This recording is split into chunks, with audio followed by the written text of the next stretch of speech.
नमस्कार, मैं हूं प्रवीण दुबे और आप देख रहे हैं प्राइम डिबेट। मशहूर शायर हफीज जालंधरी का एक शेर है कि आने वाले जाने वाले हर जमाने के लिए आदमी मजदूर है राहें बनाने के लिए।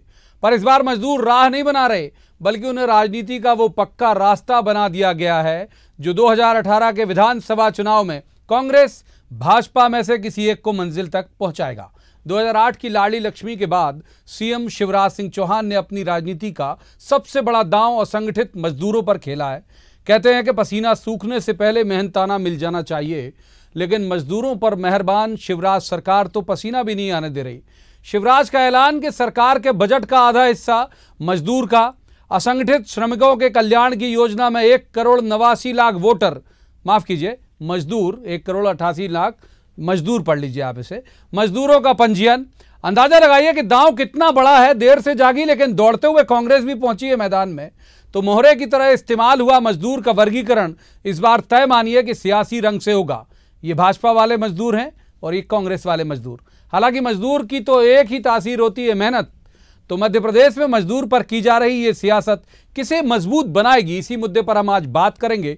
लेकिन एक रिपोर्ट के जरिए आप पहले जान लीजिए कि मजदूर कैसे बनेगा सत्ता की दूर की कौड़ी। देखिए रिपोर्ट।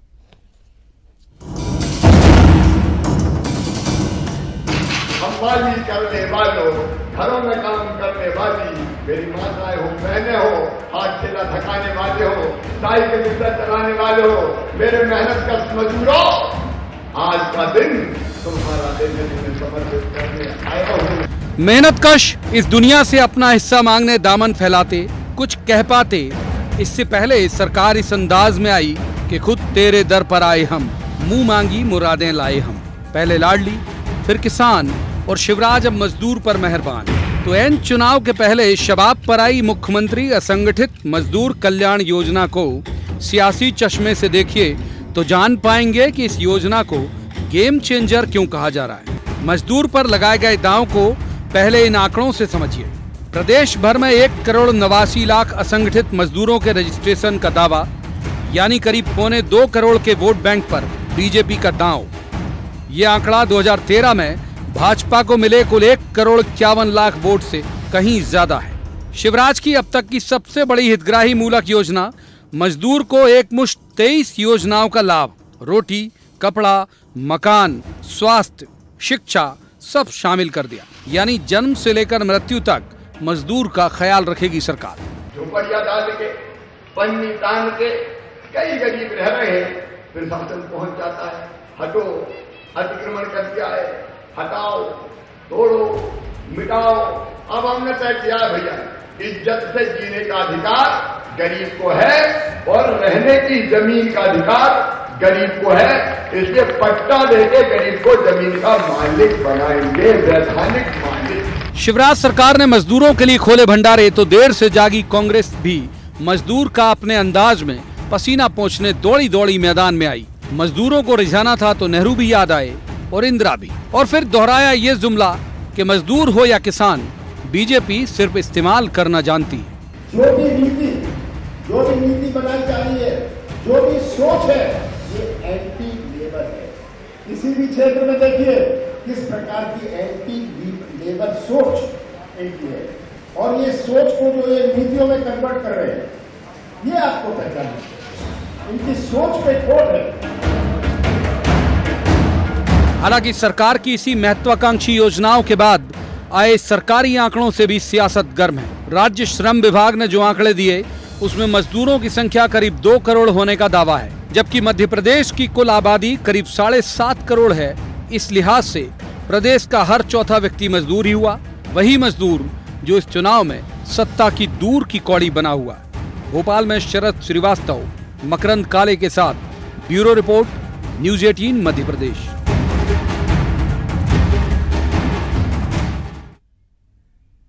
दो मेहमान हमारे साथ स्टूडियो में, तीसरे हमारे साथी हैं। सबसे पहले परिचय मैं करा दूं उनका जो स्टूडियो में हमारे साथ हैं।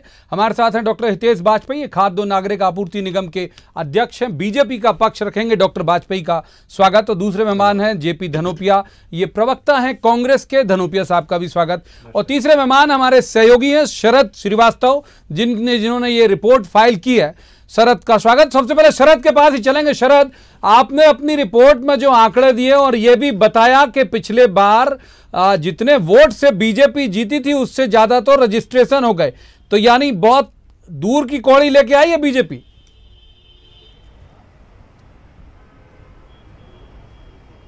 हाँ बिल्कुल लेके आइए, और एक तरीके से ये जो दरअसल सरकार की योजना है या कहें बीजेपी की प्लानिंग है, वो एक तरीके से मास्टर स्ट्रोक भी कही जा रही है चुनावी साल में।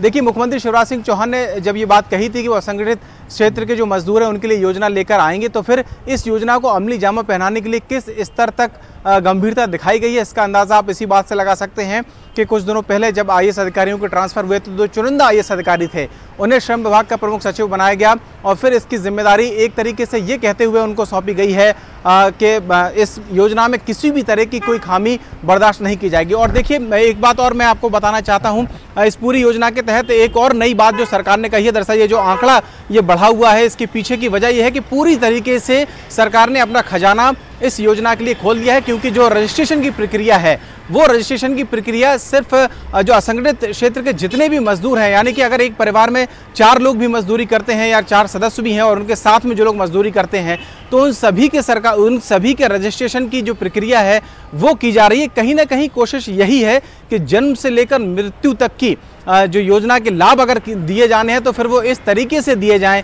कि पूरा परिवार, एक तरीके से वो कहा जाए जो मतदाता है एक परिवार का, वो कहीं ना कहीं प्रभावित हो। और जो मास्टर स्ट्रोक चलने की बात कही जा रही है, वो जब चुनाव होंगे, जिस दिन वोट डाले जाएंगे, उस दिन कम से कम सरकार बीजेपी अपने पक्ष में नतीजों को देख रही होगी इस योजना के जरिए। जी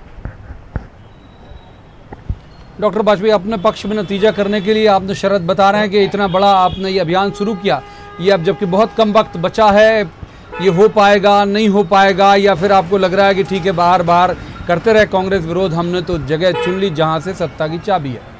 देखिए, मुझे लगता है कि भारत के खजाने पर और ख़ास तौर से मध्य प्रदेश के खजाने पर सबसे ज़्यादा हक उसका है जो प्राइमरी सेक्टर का है, और 100 में से 72 लोग मध्य प्रदेश के जो हैं प्राइमरी सेक्टर के, यानी कि गांव, गरीब, किसान, मजदूर, ये वर्ग है।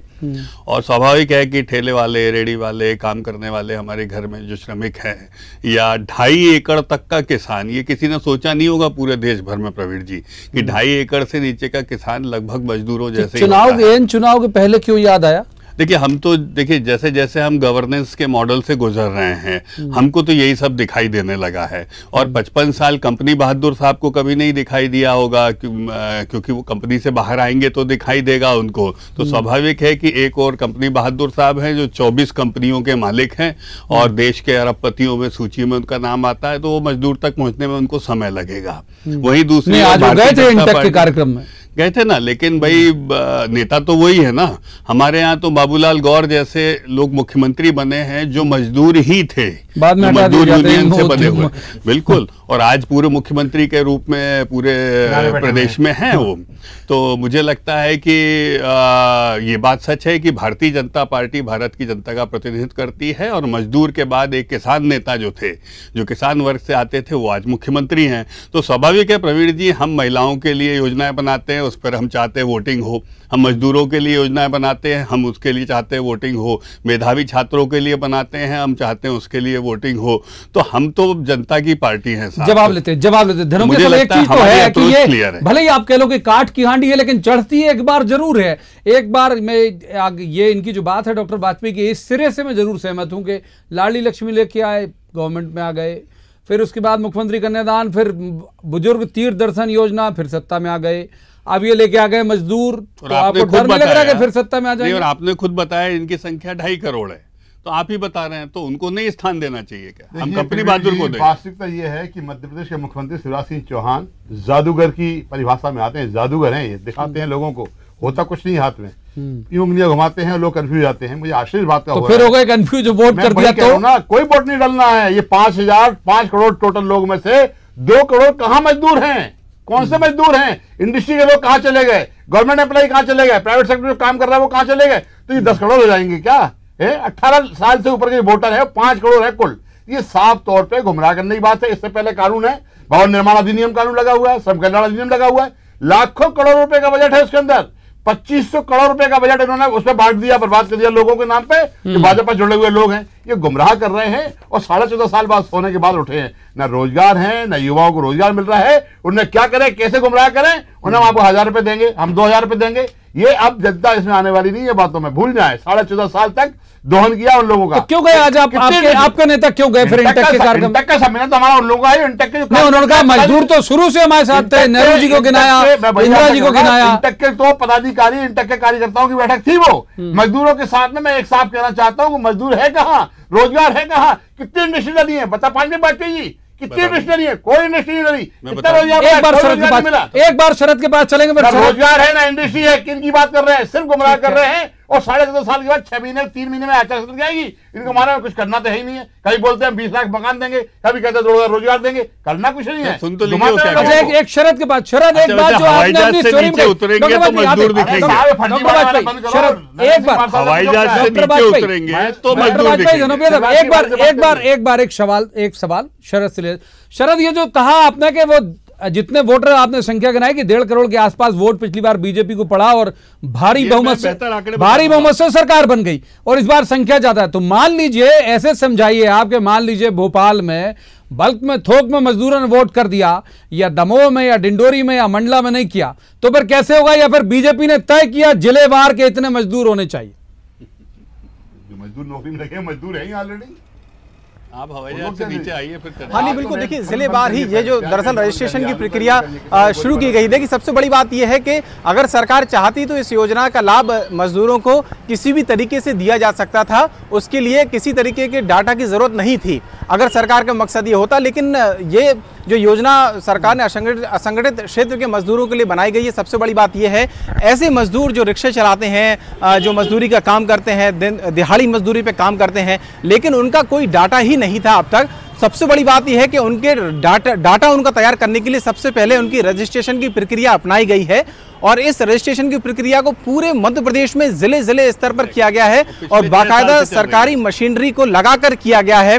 ये जो जानकारी हमको मिली है, तो सबसे बड़ी बात यह है कि सरकार ने पहले डाटा इकट्ठा किया है और फिर ये आकलन किया है कि आखिरकार कितना वोट बैंक उसके पास हो सकता है अगर हम इनको ये योजनाओं का लाभ देंगे। करीब 23 ऐसी योजनाएं हैं जिनका लाभ देने की तैयारी है। और कंपनी बहादुर थे। सब कल्याण अधिनियम क्या है? वो भी इन लोगों के लिए है। कंपनी बहादुर थे। शरद की बात पूरी नहीं होने दी। शरद की बात पूरी नहीं हो पाई। डॉक्टर वाजपेयी से, डॉक्टर वाजपेयी का रुख करते।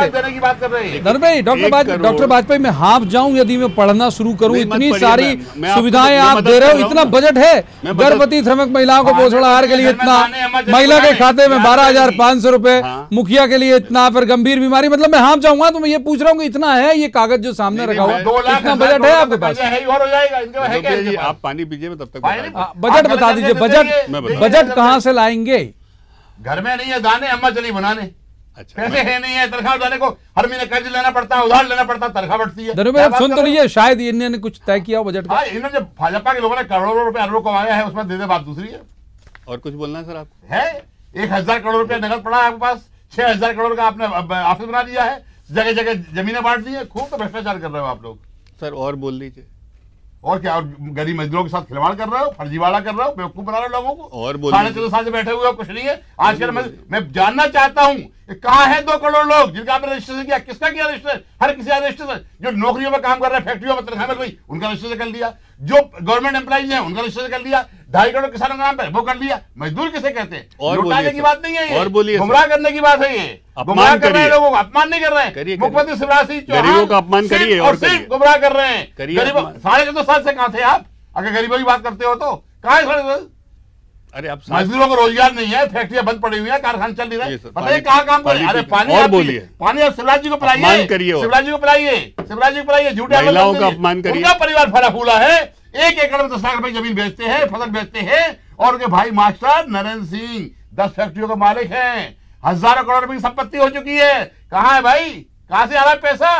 क्यों गरीबों को गुमराह कर रहे हो? सिर्फ 6 महीने में 3 महीने के अंदर बताइए आप दुबे जी, ये संभव है क्या होना? डॉक्टर वाजपेयी कहाँ बजट कहाँ से लाएंगे? बजट कहाँ से लाएंगे? कहाँ से लेके आएंगे? ददोपिया जी को बता रहे हैं ना सब। पब्लिसिटी जाहिर करिए, लोगों को गुमराह करिए, बताइए। भाई जवाब तो ले ले, जवाब ले ले। डॉक्टर वाजपेयी आज तो बिल्कुल सरेंडर की मुद्रा में है, बताइए। नहीं, मैंने कहा आज जोश में है तो बोलते रहे भाई, ये सांस ले ले तो मैं जवाब दे देता हूं। जोश में रहते हैं हम तो साहब, फर्जीवाड़ा देख के परेशान हो गए हम तो। 1,16,00,000 बीपीएल फैमिलीज हैं हमारे पास जो रजिस्टर्ड हैं प्रवीण जी। तो यदि 5 का भी परिवार मानेंगे तो ऑलरेडी हम लोग 1 रुपए किलो गेहूं और चावल और सारी हमारी स्कीम्स चल रही है। 6 करोड़ होगा साहब, 7 करोड़ की पॉपुलेशन में, सर ध्यान रखिए प्रवीण जी, गिनती की लगाइए। सुनिए तो 1 करोड़ 39 लाख को 5 से मल्टीप्लाई करेंगे तो कितने हो जाएंगे? टोटल 7 करोड़ की पॉपुलेशन है, 6 करोड़ सब गरीबी की जगह नहीं चले गए और डॉक्टर साहब भी इसमें शामिल होंगे। सर आप तो केरवा कोठी बना लिया, क्यों गुमराह कर रहे हो प्रदेश की जनता को? हम इनको 1 रुपए किलो गेहूं चावल दे रहे हैं। 5 करोड़ गरीबी रेखा से नीचे है क्या लोग? है क्या? बताइए। आप बोलने ही नहीं दोगे, है क्या? इससे क्या फायदा? जानकारी दे रहे हो आप लोग। सर बुजुर्गों की टीम तैयार कर दी, अब हम सम्मान में बोलते ही नहीं कुछ। बुजुर्गों को किनारे बिठा दिया है, बाबूलाल गौर को एक तरफ बिठा दिया, 87 प्रवीण जी आज का कार्यक्रम लगता है मुझे बोलने बिठा दिया। बोलिए अब आप बैकफुट पे क्यों हो? आप बैकफुट पे होते जाओगे तो आप पक्ष कैसे आगे? कुछ भी नहीं है आपका। बुजुर्गों का सम्मान करना आप नहीं जानो, मजदूरों को रोजगार देना आप नहीं जानो, युवाओं के लिए शिक्षा देना आप नहीं जानो, गरीबों को मजाक उड़ाने के लिए क्या किया आप लोगों ने? कन्याओं के साथ बलात्कार होता है। कल 2 भाजपा के नेताओं ने एक महिला से बलात्कार कर दिया, एक व्यक्ति ने वो बलात्कार करे। एक दिन भाजपा के लोग एक्सपर्ट हो गए बलात्कार एक्सपर्ट। अच्छा डॉक्टर वाजपेयी चलिए, बजट वाली बात तो आ नहीं पाएगी, आएगा कैसे? नहीं वो फिर बोलेंगे साहब, उन्हीं को तो। मैं एक बात आपसे आज आप भी नहीं रोक रहे हो। मैं एक बात नहीं, मैंने लगातार बोला बोलेंगे ना, आप जारी रखिए आप तो। और पानी पी के बोलिए, लेकिन कोसने से मजदूरों के घर में चूल्हे नहीं जलेंगे। गुमराह कर रहे हैं, ये ध्यान रखिए। गरीबों के साथ खड़े होना पड़ता, हवाई जहाज में घूमने से आपको वोट नहीं मिल जाएंगे। मजबूत करने के लिए योजनाएं बनाई जा रही है, उनको पैसा देने के लिए मजबूती करी जा रही है। मानो चली की बेला है। ठीक है, शरद का एक बार, शरद का रुक एक बार और भी नहीं बोलने देंगे। शरद का रुक एक बार और कर लेते। शरद ये जो अनाउंसमेंट हुए, ये जो शरद ये जो अनाउंसमेंट आज हुए हैं, ये जो अनाउंसमेंट हुए, उसके अलावा कल होने वाली कैबिनेट की बैठक में भी ऐसा कुछ खजाना खोलने को तैयार है क्या सरकार? 5 लाख रुपए साल का एक परिवार। हाँ बिल्कुल, कैबिनेट में तो खजाना खुलेगा ही। इसके साथ में कल एक और जो महत्वपूर्ण शरद का जवाब दिया है मध्य प्रदेश, शरद का जवाब ले लेते जाने का, वो भी खजाना मिल जाता है।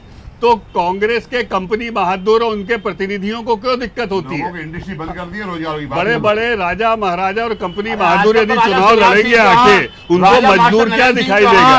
राजा प्रेम सिंह चौहान ये बन गए राजा। जब चुनाव आते हैं आपको ये याद आ जाते हैं। देखिए तथ्यों में बात करेंगे तो ज्यादा बताएंगे। शरद का कल क्या अनाउंसमेंट है? शरद कैबिनेट की बैठक में क्या खजाना खोल सकती है सरकार और क्या नए अनाउंसमेंट करती है? डॉक्टर वाजपेयी सुन लेते शरद जी। अब आपने चूंकि बोला है तो समझिए, 12,000 रुपए मिल रहे हैं तो इससे किसको आपत्ति है? बताइए, कांग्रेस को आपत्ति है? 1 रुपए किलो गेहूं यदि मिल रहा है लोगों को, 30 लाख मीट्रिक टन गेहूं शरद की बात तो सुन लेते डॉक्टर वाजपेयी। कल के और अनाउंसमेंट फिर बहुत बेहतर बात हो जाएगी। आधा तो धनोपिया जी का हो गया, आज को की नियुक्ति हुई है इसलिए मैंने टोका नहीं। नई नियुक्ति रोजी रहती है साहब, आप नई नियुक्ति और क्या बुजुर्ग आदमी है, अभी उनको दिक्कत हो जाएगी, बीपी ऊपर नीचे हो गया तो कांग्रेस के पास कम लोग बचे हैं। हमारे पास सही है, भ्रष्टाचार में आप लोगों का पैसा बहुत है। आपके लिए ही योजना लेके आ रहे हैं 5 लाख रुपए साल की, उसी में 6 लाख आपको उसमें बढ़िया आपका इलाज होगा, चिंता मत करो।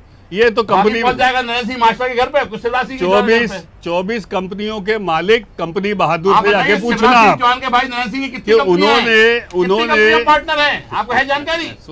अच्छा चलिए, ये आरोप के बजाय थोड़ा तथ्यों में बात, डॉक्टर वाजपेयी तथ्यों में बात सुनिए। गलत बात क्यों है? देखिए आप संजीवनी खा के आ गए, चुनाव आ गए तो आप में जान आ गई, पता नहीं कौन सी गोली खा के आए, आप बोलने नहीं दे रहे किसी को। क्योंकि महिलाओं की बात, मजदूरों की बात, इनकी दबा के क्या फायदा? मैं आपको तर्कपूर्ण तरीके से सब चीजें बता रहा हूँ। मैं आपको 14.5 साल क्या किया सर? मैं आपको ये बता रहा हूँ 30 लाख बताओ क्या दिया आपने? सर 14 साल में हमने 17% पर जो आप ब्याज बांटते थे उसको -10 पे ले आए। अरे काय का 10 पे ले आए? और आपने अपनी कंपनियां बना ली। एक कुछ सवाल मेरे हैं जो आरोप जवाब नहीं देंगे, आरोप की शक्ल में नहीं, ये पत्रकारी सवाल है। वो एक नेपा मिल के लिए कुछ नहीं हुआ, बंद हो गई, मजदूरों की बात आप कर रहे हो। इसीलिए भिंड के मालनपुर इंडस्ट्रियल एरिया का आज कमलनाथ ने भी जिक्र किया, मंडला वाली मनेरी बुरहानपुर की जो मिल है वो ग्वालियर की जेसी मिल, इंडस्ट्रियल कॉरिडोर, इस तरह की जो जितनी खंडवा की शुगर मिल, खंडवा की शुगर मिल चालू हो गई, खंडवा की शुगर मिल चालू हो गई, आपने नहीं बताई। नरसिंहपुर की चालू हो गई, वो आपने नहीं बताई। उसके अलावा वर्धमान चालू हो गया, आपने उसको नहीं बताया। ठीक है, उसके बाद जॉन डियर की फैक्ट्री लगी, उसको आपने नहीं बताया। इन्फोसिस चालू हो गया, उसको नहीं बताया। IIM शुरू हो गया, अब ये बताइए। अब आप 24 कंपनियों के मालिक, कंपनी बहादुर के वकील, कोई नहीं है, मुझे बता दीजिए। क्योंकि धनोपिया जी बिना धन लिए इसकी पैरवी नहीं करते। धार बंद, पीथमपुर बंद, आप देख लीजिए मंडदीप बंद। अच्छा, एक हमारे कोठी चालू, डॉक्टर वाजपेयी हमारे दर्शकों के लिए उपयोगी होगा। डॉक्टर वाजपेयी और धनुपिया जी, माफ कीजिए, रोकूंगा मैं आपको। हमारे खोल लिया है डॉक्टर वाजपेयी, डॉक्टर वाजपेयी, हमारे कब्जा करके कोल और भील आदिवासियों की जमीन जो कब्जा कर ली है, उसको वापस कर दो साहब। कब्जा कर लिया सरकारी जमीन पे। ठीक है, हम एक बार माफ कीजिए, हमको शरद करो इसलिए भी करना होगा। धनुपिया जी, डॉक्टर वाजपेयी, कुछ भी दिया शरद करो इसलिए भी करना होगा कि शरद ये बताएंगे कि कल और क्या अनाउंसमेंट, कल कैबिनेट की मीटिंग है, शरद क्या और बड़े अनाउंसमेंट कर सकती है सरकार लोगों को लुभाने के लिए, धनोपिया जी की भाषा में या फिर डॉक्टर वाजपेयी की भाषा में, जन कल्याण के? जन कल्याण पहला अधिकार सुन ले डॉक्टर साहब, डॉक्टर वाजपेयी सुन लेते क्या अनाउंसमेंट कर रहे हैं। राजा महाराजा और कंपनी बहादुर का नहीं है। शरद आप अपनी बात रखिए। शरद आप बहुत बन गई इनकी कोठियां। शरद आप अपनी बात जारी रखिए। बहुत कोठियां बन गई इनकी। कल देखिए, कल दो महत्वपूर्ण फैसले हैं जो चुनावी साल के लिहाज से अहम माने जा रहे हैं। एक तो ये कि जो शिवराज कैबिनेट की बैठक होनी है, उसमें कर्मचारियों का जो डीए है वो 2% बढ़ाए जाने का जो प्रस्ताव है वो कैबिनेट में आएगा, और लगभग ये तय माना जा रहा है कि इस 2% के डीए बढ़ाए जाने का जो प्रस्ताव है उस पर कैबिनेट में मोहर लगेगी। और एक और अहम जो मास्टर स्ट्रोक कहा जा रहा है शिवराज सरकार का, एक तरीके से अवैध कॉलोनियों को जो वैध किए जाने का काम है, वो भी उस अभियान की शुरुआत भी ग्वालियर से मुख्यमंत्री शिवराज सिंह चौहान करेंगे। और ये माना जा रहा है कि करीब 4000 से ज्यादा ऐसी अवैध कॉलोनी है मध्य प्रदेश में जिनको वैध किए जाने की सरकार ने पूरी तैयारी कर ली है, और बाकायदा लगभग उससे ऊपर आइडेंटिफाई हो चुकी हैं जो एक मुश्त में वैध हो जाएंगी। ये मैं आपको बता रहा हूँ, 5000 से ऊपर कॉलोनीज आइडेंटिफाई हो चुकी है। 4 साल सुन रहे हैं ऐसा हम लोग, और ये कॉलोनी नहीं, ये तो कर रहे हैं, ये कर रहे हैं। शरद के पास वोटर की भी संख्या है। शरद, वो अवैध कॉलोनी में वोटर कितने हैं, ये आपके पास जानकारी है? जो कॉलोनी नियमित होंगी वो बिल्कुल हितेश वाजपेयी जी जो बात कह रहे हैं, दरअसल वो काम तो कर लिया गया है, लेकिन उस सुनिए करने के लिए किस तरीके से पूरी एक वर्कशॉप यहाँ पर बुलाई गई, और बाकायदा उस वर्कशॉप में मुख्यमंत्री शिवराज सिंह चौहान ने कलेक्टरों को और जितने भी निगम के कमिश्नर थे उन मेयर्स को किस तरीके से अवैध काम को वैध करने के गुर सिखाए थे, ये भी किसी से छिपा नहीं। अगर वाजपेयी जी ये भी बताएं तो ज्यादा बेहतर होगा, क्योंकि किस तरीके से अवैध कॉलोनियों का जाल पूरे मध्य प्रदेश में बिछाया, बिल्डरों की मिली भगत से फिर उनको वैध करने का काम सरकार कर रही है। और क्या बुरा किया ये बता दीजिए। करीब 25 लाख ऐसे सदस्य हैं, 25 लाख ऐसे अपनी कोठियां बना ली। ठीक है, मुझे माफ कीजिए, वक्त हमारे पास इतना ही है। दोनों मेहमानों का और शरद का मुझे शुक्रिया अदा करना होगा, और ये बात जरूर कहनी होगी कि चूंकि मजदूर की बात चल रही है तो ये कहना होगा कि किसी को क्या बताएं कि कितने मजबूर हैं हम। बस यूं समझ लीजिए कि मजदूर हैं हम। आज के प्राइम डिबेट में बस इतना ही। आप देखते रहिए News 18 MP।